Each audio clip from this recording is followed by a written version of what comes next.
2025 ഞാൻ കേരളത്തിന് കളർഫുള്ളാകും. എല്ലാവർക്കും നമസ്കാരം. 2025 കേരളത്തിൽ കളറ് വരുമെന്ന് ആത്മാർത്ഥമായി പറഞ്ഞത് തന്നെയാണ്.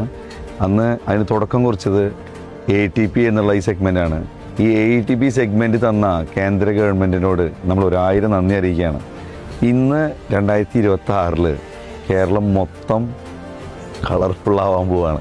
അപ്പോൾ 2025 കേരളം കളറാവുമെന്ന് പറഞ്ഞാൽ ഇച്ചിരി ലേറ്റായി, അതൊന്ന് ക്ഷമിക്കുക. 2026 ആയി എന്ന് മാത്രം. കാരണം 2025 വന്ന ഈ ATP കേരളത്തിലെ എല്ലാ ജില്ലകളിൽ നിന്ന് എടുത്ത ATP വാഹനങ്ങളാണ് ഈ കേരളത്തിലെ മൊത്തം കളറാക്കണം എന്നുള്ള തീരുമാനത്തിലേക്ക് എത്തി എന്നുള്ളത് സത്യമാണ്. അപ്പോൾ ഈ വാഹനങ്ങൾ കേരളത്തിലെ ATP എടുത്തിട്ടുള്ള ഓരോ ഓണറോടും മനസ്സറിഞ്ഞ് നന്ദി അറിയിക്കുകയാണ്. അതിന് തുടക്കം കുറിച്ചപ്പോൾ എല്ലാവരും അത് ഏറ്റുപിടിച്ചു എന്നുള്ളതാണ്.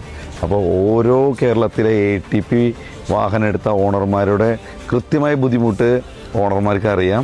എന്നിരുന്നാലും അവർ ആ വാഹനത്തിനെ നിലനിർത്തിക്കൊണ്ട് കേരളം മൊത്തം കളർഫുള്ളാക്കാൻ വേണ്ടി ഓരോരുത്തർക്കും മനസ്സിൽ ആഗ്രഹം കൊടുത്തുകൊണ്ട് ഇന്ന് കേരളം 2026 കളറാവാണ്. പറയുമ്പോൾ എൻ്റെ കയ്യിൽ രോമാഞ്ചാണ്, ഫീലാണ്, ഹാപ്പിയാണ്. കേരളം കളറാവുകയാണ്. Love you, thank U.